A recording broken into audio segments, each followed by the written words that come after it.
Drought conditions now in 26 states beginning to affect food prices.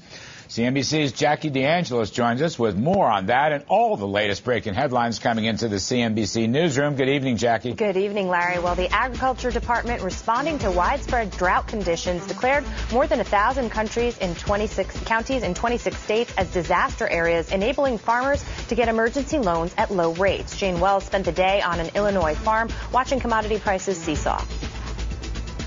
The price of corn was all over the place today. It really shot up this morning after the USDA came out with its latest numbers, its projections for the crop this year, slashing expectations much more than most people expected. So the price of corn really popped. It got over $7.80 at one point. Then at midday, all the prices for corn, wheat, and soybeans started to fall after the USDA declared over 1,000 counties in the Midwest disaster areas and is offering those farmers low-interest loans to help them to get through the rest of this year.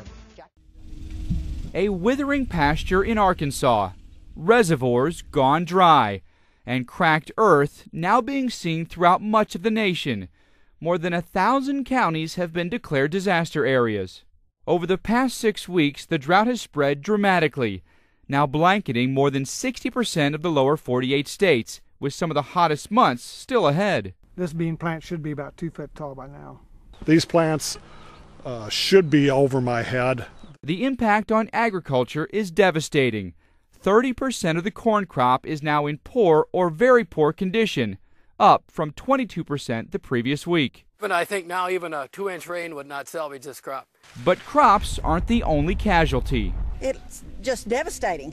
It looks like what I count the desert. Grazing grounds are barren, forcing ranchers to either buy feed for their hungry cattle or sell off their herds. If no significant rain comes, I'll have to go out of business. Food prices are going to increase. We are a nation that eats a lot of beef. I'm meteorologist Mike. The first 6 months of the year were the warmest ever recorded, with 170 record highs tied or broken in the second half of June alone. Last month was also the 10th driest June on record.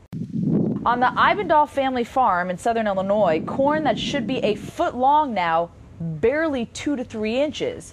Yield so low that it's probably not worth harvesting. It's probably going to cost more in fuel than what you'll end up getting out of it. The soybean crop is also in trouble. This bean plant should be about 2 foot tall by now.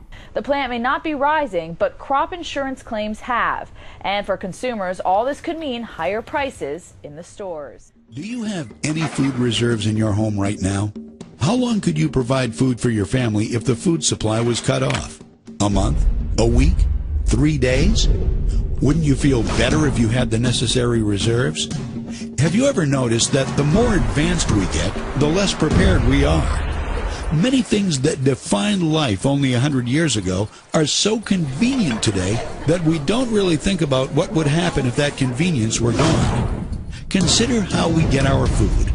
We just go down to the grocery store and grab a few things. But what if something happened that interrupted the food supply to the store? How long would it take for the shelves to be wiped out? What would you do? How long could you and your family survive?